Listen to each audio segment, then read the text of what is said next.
دنیا کے اندر جتنے بھی شعبہ جات ہیں اور ان شعبہ جات سے جتنے بھی لوگ وابستہ ہیں، ان لوگوں کی کچھ نہ کچھ نشانیاں ہوتی ہیں۔ ہر محکمے کی اپنی ایک مخصوص گفتگو اور زبان ہوتی ہے۔ مختلف اداروں میں بولے جانے والے الفاظ مختلف ہوتے ہیں۔ انسان بعض اوقات اپنے کام سے، بعض اوقات اپنی زبان سے، بعض اوقات اپنے لب و لہجے سے پہچانا جاتا ہے کہ یہ کس شعبے کا آدمی ہے۔ آپ کسی شخص کو پگڑی داڑھی کے اندر دیکھتے ہیں تو اگرچہ اس نے فقط سنت شریعت سمجھ کر ہی اسے رکھا ہوا ہوتا ہے، لیکن اسے دیکھ کے بعض لوگ کہہ دیتے ہیں حافظ صاحب تشریف لائیے، قاری صاحب یہاں بیٹھیے، حضرت یہاں آ جائیے، کیونکہ عرف عام کے اندر یہ مزاج ہوتا ہے کہ داڑھی شریف، امامہ شریف یہ وضاقتہ علماء کی، قراء کی، حفاظ کی ہوتی ہے۔ اسی طریقے سے اگر کسی شخص کو آپ دیکھتے ہیں کہ اس نے ایک مخصوص لباس پہنا ہے اور ایک مخصوص آلہ گلے میں لٹکایا ہوا ہے، تو آپ اسے دیکھ کر پہچان جاتے ہیں کہ یہ شخص ڈاکٹر ہے، تو آپ اس سے ظاہر ہے اس کے شعبے کے بارے میں گفتگو کرنی شروع کر دیتے ہیں۔ کسی بھی شعبے سے تعلق رکھنے والا کوئی بھی شخص ہوتا ہے، اس کی کچھ علامات ہوتی ہیں، اس کے کچھ اوصاف ہوتے ہیں، اس کے اندر کچھ خوبیاں پائی جاتی ہیں۔ اس کے اٹھنے بیٹھنے، کام کرنے سے اور گفتگو کرنے سے اندازہ ہو جاتا ہے کہ بندہ کس شعبے کا ہے، کس مزاج کا ہے، کس طبیعت کا ہے۔ تو دنیا کے اندر اگر بہت سارے لوگ اپنے معاملات سے، گفتگو سے، آنے جانے سے پہچانے جاتے ہیں، تو بلا مثال و بلا تشبیہ سمجھانے کے لیے عرض کرتا ہوں، بندہ مومن کے اندر بھی کچھ خوبیاں ہوتی ہیں۔ جس طرح ڈاکٹری کی ڈگری لینے کے وجہ سے وہ ایک انسان تھا، عام آدمی تھا، لیکن ڈاکٹر بننے کے بعد اس کے اندر کچھ اضافی خوبیاں آئیں گی تو اسے ڈاکٹر مانا جانا پہچانا جائے گا۔ عالم بننے کے بعد یا کسی بھی شعبے کا کوئی بھی ماہر بننے کے بعد اس کے اندر کچھ مخصوص خوبیاں آتی ہیں تو پھر اسے اس نام سے پکارا جاتا ہے۔ یاد رکھیے گا میرے عزیز، عام بندہ، عام انسان جب مسلمان ہو جاتا ہے، جب مومن ہو جاتا ہے، کلمہ پڑھ لیتا ہے، اللہ رسول پر صدق کے دل سے ایمان لاتا ہے، اس کے اندر کچھ علامات پیدا ہوتی ہیں، اس کے اندر کچھ خوبیاں آتی ہیں، اس کا اٹھنا بیٹھنا، بات کرنا وہ بدل جاتا ہے۔ وہ جب کسی اچھی چیز کو دیکھتا ہے تو ماشاءاللہ کہتا ہے، سبحان اللہ کہتا ہے۔ وہ کسی چیز پر شکر ادا کرتا ہے تو الحمدللہ کہتا ہے۔ وہ جب بات چیت کرتا ہے تو اس کے لفظوں، جملوں، بات کرنے کے انداز سے محسوس کیا جا سکتا ہے کہ بندہ مسلمان ہے، مومن ہے۔ تو صاحب ایمان شخص وہ اپنی علامات سے پہچانا جائے گا، اگرچہ صبح قیامت تو یہ دیکھا جائے گا کہ اس کے اندر ایمان کتنا تھا، گہرائی کتنی تھی، لیکن روزمرہ کے معاملات کے اندر اسے خود بھی سمجھنا چاہیے، خود بھی اپنا اسے محاسبہ کرنا چاہیے کہ میرے اندر ایمانداری کتنی ہے اور میں مومن کتنا ہوں، اس بات پر اسے غور کرنا چاہیے۔ قرآن مجید کی مختلف آیات کے اندر اللہ تعالیٰ نے صاحب ایمان لوگوں کی علامات کو اور نشانیوں کو بیان فرمایا ہے۔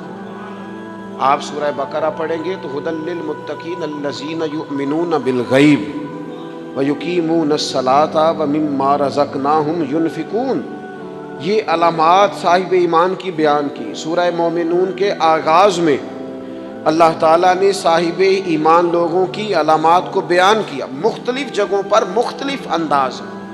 قرآن حکیم کے اندر صاحب ایمان لوگوں کے تذکروں کو اللہ کریم نے بیان فرمایا۔ میں نے سورہ انفال کا ایک مقام آپ کے سامنے تلاوت کیا ہے۔ ان آیات کے اندر اتر کر، ان کی گہرائی میں غور کر کے، اور ان آیات کے اندر اللہ تبارک و تعالیٰ نے جو انداز کریمانہ اپنے کلام میں اختیار فرمایا ہے، اور جس خوبصورت پیرائے میں اور جس خوبصورت ترتیب میں اور جس حسن معنوی کے ساتھ قرآن مجید نے بندہ مومن کی شانوں کو بیان فرمایا ہے، اس پہ ذرا اتر کر دیکھیں، اس کا ذرا کیف لے کر دیکھیں۔ فرمایا انما المؤمنون الذین اذا ذکر اللہ وجلت قلوبہم، فرمایا بے شک ایمان والے تو وہ لوگ ہیں جب اللہ کا ذکر کیا جاتا ہے تو ان کے دل ڈر جاتے ہیں. وجلت قلوبہم، اللہ تعالیٰ کے جلال کے ساتھ ان کے دل ڈرتے ہیں، ہیبت زدہ ہو جاتے ہیں صرف اللہ کا ذکر کر دینے سے ہی. اور قرآن مجید کا حسن دیکھیں، یہ نہیں فرمایا بندے ڈر جاتے ہیں، وجلت قلوبہم، ان کے دل ڈر جاتے ہیں، ان کے دلوں پر ہیبت طاری ہو جاتی، ڈر جاتے ہیں. وَإِذَا تُلِيَتْ عَلَيْهِمْ آيَاتُهُ زَادَتْهُمْ ایمانا، اور فرمایا جب اللہ کی آیتیں ان پر تلاوت کی جاتی ہیں تو ان کا ایمان ترقی پا جاتا ہے. اللہ کا ذکر ہو تو دل ڈر جاتے ہیں، قرآن مجید پڑھا جائے تو ایمان ترقی پذیر ہو جاتا ہے، مضبوط ہو جاتا ہے، اس کے اندر اللہ تبارک و تعالیٰ کیف میں اضافہ کر دیتا ہے. یہ صاحب ایمان آدمی کی شان ہے. اور فرمایا یہ لوگ کون ہیں؟ وَعَلَىٰ رَبِّهِمْ يَتَوَكَّلُونَ، یہ وہ لوگ ہیں جو بھروسہ اپنے رب پر کرتے ہیں، ساری امیدیں ساری آرزویں اپنے مالک سے وابستہ کرتے ہیں، ان کا سارے کا سارا اعتماد اپنے مالک کریم پر ہوتا ہے. یہ مومنوں کی شان ہے. اور پھر ارشاد فرمائے الذین یقیمون الصلاۃ ومما رزقناہم ینفقون، یہ وہ لوگ ہیں جو نماز قائم کرتے ہیں اور جو کچھ ہم نے انہیں دیا ہے اس میں سے اللہ کی راہ میں خرچ کرتے ہیں.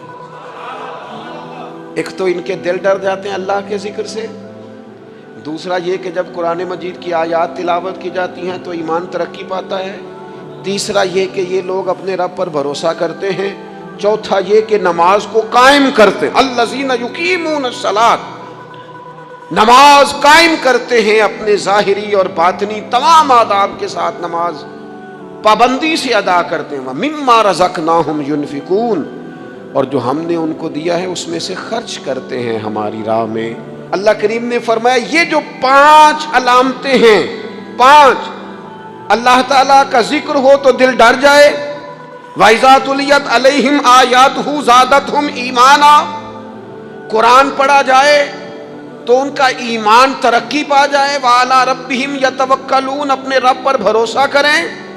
الَّذِينَ يُقِيمُونَ الصَّلَاةَ، وہ لوگ جو نماز قائم کرنے والے ہوں، وَمِمَّا رَزَقْنَاهُمْ يُنْفِقُونَ، اور جو ہم نے انہیں دیا ہے اس میں سے ہماری راہ میں خرچ کرنے والے ہوں.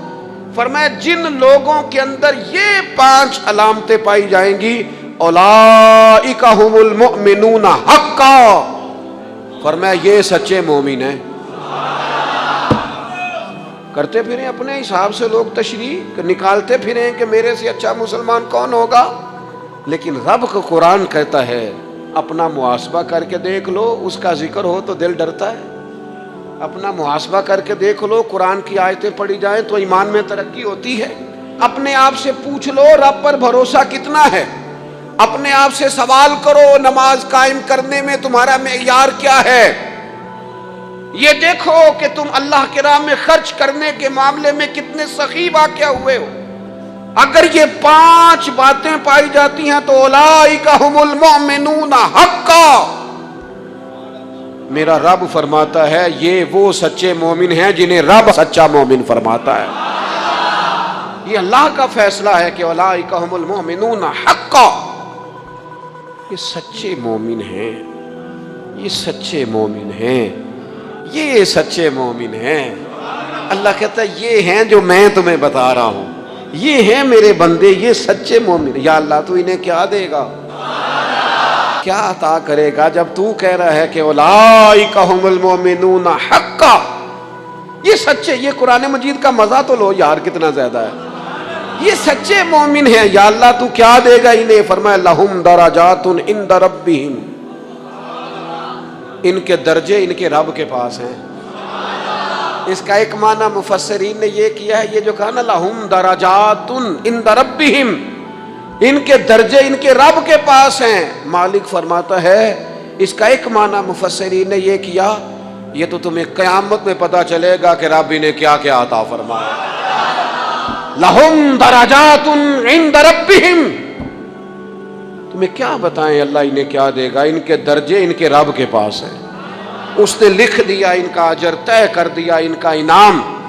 ان کے لیے مالک کریم نے اپنی رحمت سے فیصلے کر دیے کرم والے۔ ہاں تم اگر دنیاوی طور پر دیکھنا چاہو، تم اگر سمجھنا چاہو تو فرمایا وَمَغْفِرَةٌ وَرِزْقٌ کریم، ان کے درجے ہیں ان کے رب کے پاس، اور ان کے لیے بخشش ہے۔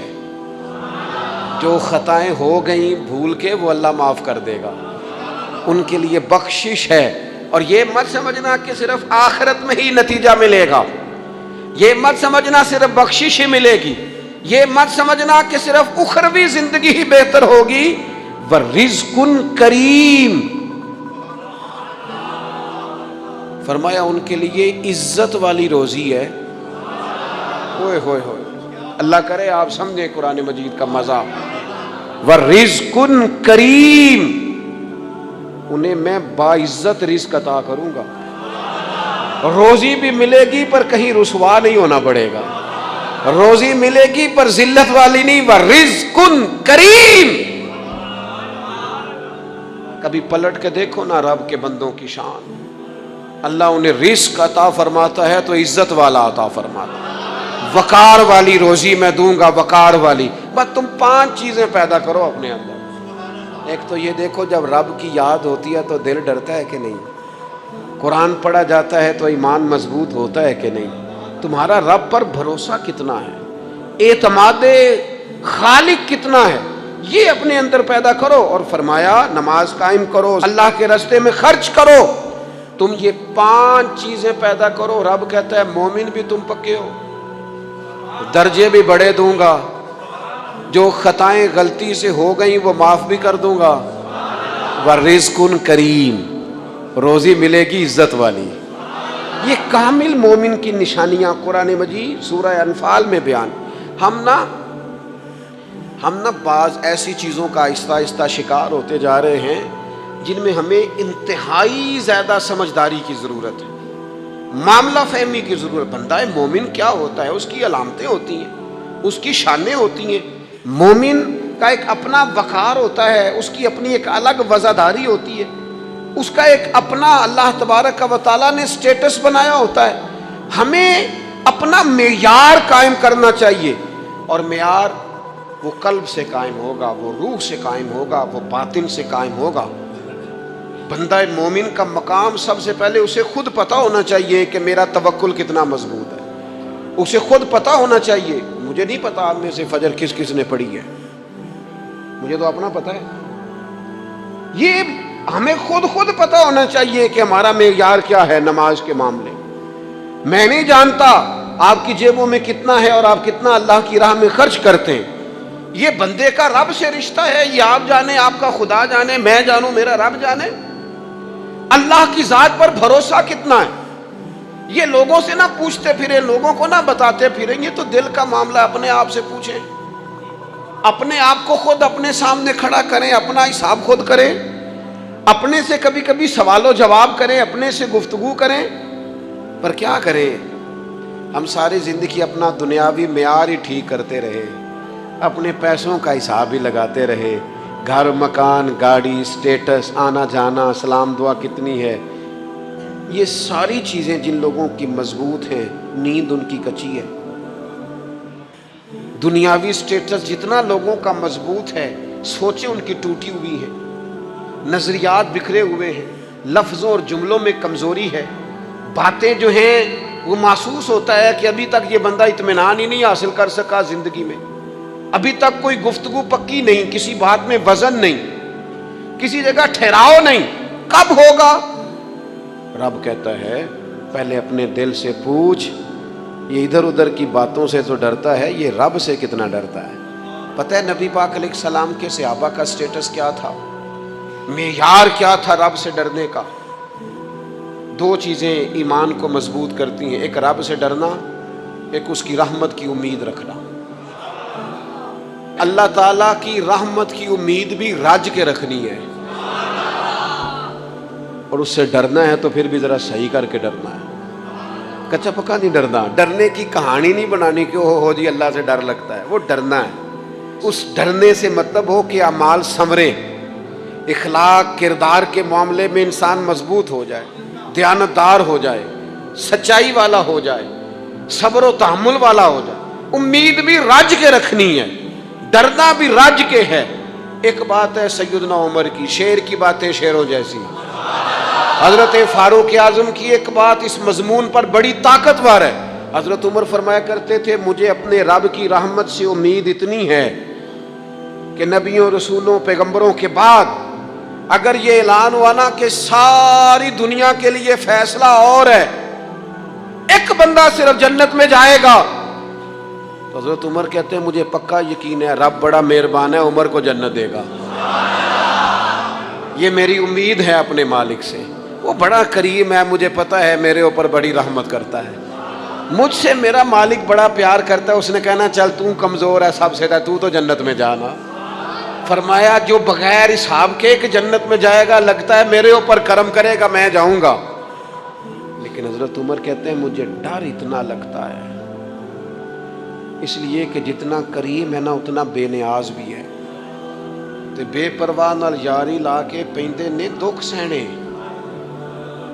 کہتے ہیں اس کی بے پرواہی سے اتنا ڈرتا ہوں کہ اگر قیامت میں اعلان ہوا نا سب جنت میں چلے گئے، ایک رکے اس کا حساب سخت ہے، اس سے باز پرس کرنی ہے، استفسار کرنا ہے، ایک رکے۔ حضرت عمر کہتے ہیں مجھے ڈر لگتا ہے کہ وہ بندہ میں ہی ہوں گا جسے روک لیا جائے کہ تو ٹھہر پہلے تیرا حساب لمبا ہے۔ امید بھی رج کے اور خوف بھی رج کے۔ کچھ لوگ صرف خوف کا شکار ہیں، وہ بھی ٹھیک نہیں، کچھ نری امید ہی امید کی بات کرتے ہیں، ڈرتے نہیں۔ الایمان بین الخوف والرجاء، ایمان خوف اور امید کی درمیانی کیفیت کا نام۔ اپنے آپ کو دیکھیں، اپنے اوپر غور کریں، اپنے دل کا معیار چیک کریں۔ بندہ مومن کی کچھ علامتیں ہوتی ہیں، اس کی کچھ شانیں ہوتی ہیں، ان شانوں پر غور کریں۔ ہم نا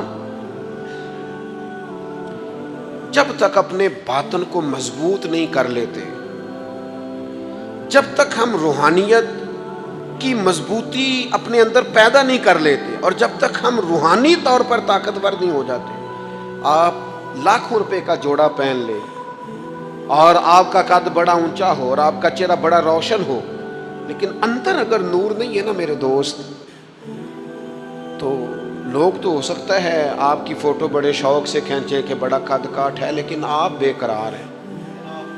آپ کو پتہ ہے کہ اس مہنگے لباس کے اندر میرا دم گھٹ رہا ہے، آپ کو محسوس ہوتا ہے کہ اس کشادہ مکان کے اندر بھی مجھے بے قراری محسوس ہوتی، آپ اپنے اندر ایک عجیب سی تکلیف محسوس کرتے ہیں، لیکن اگر آپ کا باطن مضبوط ہو جائے، اللہ پہ بھروسہ ہو جائے، زندگی اس کی بارگاہ میں جھکنے والی ہو جائے، رسول پاک کے دروازے کی گدا بن کے بندہ جینا شروع کر دے، آپ یقین کریں سادے کپڑوں کے اندر بھی کئی دفعہ بندہ محسوس کرتا ہے یار میرا لباس تھوڑا سا سستا ہے، پر اللہ تعالیٰ نے جو مجھے ایمان عطا کیا ہے وہ سب سے زیادہ مہنگی چیز ہے، وہ سب سے زیادہ طاقتور چیز ہے۔ اپنے باطن میں خاص خصوصیات پیدا کریں، اپنے آپ کو ٹائم دیں، اپنی قلبی کیفیات پر زیادہ توجہ کریں۔ زیادہ مجھے فوٹو شوٹو کھینچنے کا زیادہ تجربہ نہیں ہے، مصروفیات زیادہ رہیں تو میں اس طرف نہیں آ سکا۔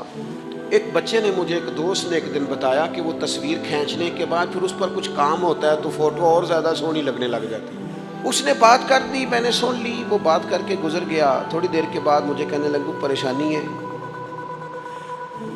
میں نے کہا نہیں، کہنے لگا میں نے ایک سادی سی بات کی تھی، پتہ نہیں کوئی آپ تو کہیں کھو گئے، اس کے بعد میں نے دو چار باتیں کی ہیں پر آپ نے ہاں نہ ہی نہیں کی، توجہ نہیں کی۔ میں نے اسے کہا، میں نے کہا پتر تو آکھیا ہے فوٹو تے تھوڑی محنت ہو جائے تو سونی لگن لگ جاندی، تے میں سوچن لگ پیا جے بندہ تھوڑی جی محنت دل تے بھی کر لے، تھوڑی جی محنت نہ دل تے کریے تے جے کدے وہ سونا ہو جائے نا، پاک ہوویں تے پاک ہی ملدا ہی، تے بنا پاکوں پاک نہیں ملدا۔ سارے جسم دے تون دے نالوں اکو تولا ہے ٹکڑا دل دا۔ اگر تھوڑی سی محنت روح پہ ہو جائے، تھوڑی سی اندر تھوڑی توجہ کرے، وہ اگر تھوڑا چمکدار ہو جائے نا، کچھ غلاظتیں، کچھ نفرتیں، کچھ قدورتیں، کچھ عداوتیں، کچھ تکبر، کچھ حسد، کچھ بددیانتیاں، کچھ یہ چیزیں تھوڑی نکل جائیں، آپ یقین کریں بڑا چمکدار ہو جائے دل، بڑا سونا ہو جائے، بڑا حسین ہو جائے، یہ باطن ٹھیک ہو جائے نا تو اللہ کی ساری مخلوق حسین لگنے لگ جاتی ہے۔ بندے کو نا کچھ عجیب سی کیفیات سے اللہ مالا مال کرتا ہے، اسے کوئی اللہ تعالیٰ ایسا انشراح صدر دیتا ہے، دل کو ایسا ٹھنڈا کرتا ہے، سکون نصیب ہو جاتا ہے۔ نبی اکرم نور مجسم شفیع معظم صلی اللہ تعالیٰ علیہ وآلہ وسلم سے پوچھا گیا، یا رسول اللہ ایمان کیا ہے؟ ایک کیفیت کا نام ہے نا، ایمان کی صورت تو نہیں ہوتی، ایمان کا روپ تو نہیں ہوتا، وہ مجسم شکل میں تو نہیں ہوتا، ایک باطنی کیفیت ہے نا۔ یا رسول اللہ صلی اللہ تعالیٰ علیہ وسلم آپ سب سے اعلیٰ، اس کا معیار آپ ہی جانتے، کریم بتا دیجئے، بندہ نوازی فرمائیے ایمان کیا ہے؟ تو نبی اکرم صلی اللہ تعالیٰ علیہ وسلم نے فرمایا، جب تمہاری نیکی تمہیں خوش کرنے لگے اور جب تمہارا گناہ تمہیں غمگین کرنے لگے تو مطلب یہ ہے کہ تم مومن ہو۔ اور اگر گناہ کر کے بھی تم غمگین نہیں ہوتے، تکبر کر کے بھی تم غمگین نہیں، حسد کر کے بھی غمگین نہیں، حرام کھا کے بھی غمگین نہیں، لوگوں کا دل توڑ کے بھی غمگین نہیں، کسی کے حق پہ قبضہ کر کے بھی تمہیں غم کوئی نہیں، بہت سارے لوگوں کو بیوقوف سمجھ کر، نادان سمجھ کر، احمق کہہ کر، جاہل کہہ کر، عزتیں اتار کر بھی تم غمگین نہیں ہوتے، تو اس کا مطلب ہے تم نے معیار ایمان کو نہیں پایا۔ حضور فرمانے لگے نیکی خوش کرے اور گناہ تجھے غمگین کرے، آپ یقین کریں اب نہیں کرتا لوگوں کو گناہ غمگین۔ لوگ کسی بندے کا دل توڑ کے، اس کی عزت اتار کے، اسے پریشان کر کے، جھڑک کے کہتے ہیں آیا تھا بندہ سنائیا میں نے چار، وہ تو نے گناہ کر کے اب تو بتا رہا ہے، کسی کو ڈانٹ ڈپٹ کے دل توڑ کے کہانیاں سنا رہا ہے، چلاکیاں کر کے اور تیزیاں دکھا کے، یہ تو بندہ مومن کی شان نہیں ہے۔ میرے کریم نے تو فرمایا نیکی تجھے سکون دے، اور جب تو گناہ کر کے غمگین ہو تو اس کا مطلب ہے تم مومن ہو۔ تو فوراً عرض کی یا رسول اللہ پھر بتا دے گناہ کیا ہوتا ہے؟ تو حضور فرمانے لگے جو چیز تیرے دل میں کھٹکے وہی تو گناہ ہے، وہ جو چبھ رہی ہے نا، مومن کے دل میں غلطی چبھتی ہے، کھٹکتی ہے، اسے پریشان کرتی ہے یہ غلطی، اگر وہ چبھتی ہے تو پھر اس کا مطلب ہے وہ گناہ ہے۔ آج کل نا لوگوں نے گناہ کو گناہ سمجھنا چھوڑ دیا ہے، کسی نے کہا تھا جنوں کا نام خرد رکھ دیا، خرد کا جنوں، جو چاہے آپ کا حسن کرشمہ ساز کرے، آپ جو چاہیں نام رکھیں، جو آپ کی طبیعت آئے آپ وہ کام کریں، آپ اپنی مرضی سے نیکی اور بدی کا معیار قائم کر لیں، یہ ٹھیک نہیں ہے۔ اللہ کے رسول صلی اللہ تعالیٰ علیہ وسلم نے جو آئینہ ایک بندہ مومن کے لیے بنایا ہے، اس آئینے کو ہمیشہ برقرار رکھا جائے، اپنے اندر وہ علامات تلاش کی جائیں جو ایمان کے بعد مومن کے اندر تبدیلیاں آتی ہیں، قلبی طور پر، روحانی طور پر اور اخلاقی طور پر۔ میں دیکھتا ہوں آج کل نا ہمارے ہاں سب سے زیادہ جس چیز کا فقدان ہے وہ محبت ہے۔ ہمارے لہجے، ہمارا انداز، ہمارا طریقہ، ہمارا اٹھنا بیٹھنا، اس کے اندر نا محبت نہیں، ہم نا لہجے الفت والے نہیں، مزاج محبت والا۔ کسی جگہ یار کوئی چلو پنجابی بندے ہیں، ایک دیسی گل تو انہوں سنانے میں مزہ آئے گا۔ وہ ایک جگہ نا کہیں ہم بیٹھے تھے ایک دفعہ، تو کسی شخص نے کسی سے کوئی لینی دینی تھی چیز، تو اس نے بات کی، تو آپ کو پتہ ہے وہ ریٹ لینے والا بہت زیادہ مانگ لیتا ہے اور دینے والا کوشش کرتا ہے صفر سے شروع کروں، نیچے سے ریٹ دیتا ہے۔ اس نے کوئی بات کی، ریٹ تھوڑا بتایا تو سامنے والا ناراض ہو گیا، کہنے لگا تو کس طرح دا بندہ ہے، کنج دی گل کی تھی۔ اب یہ جو ریٹ لگانے والا تھا اس نے بڑا حسین بات کی، وہ بندہ جواب میں بڑے غصے میں آ گیا، اس نے تلخ لب و لہجہ، لگتا تھا تھوڑی دیر کے بعد اٹھ پڑے گا، گریبان تامے گا۔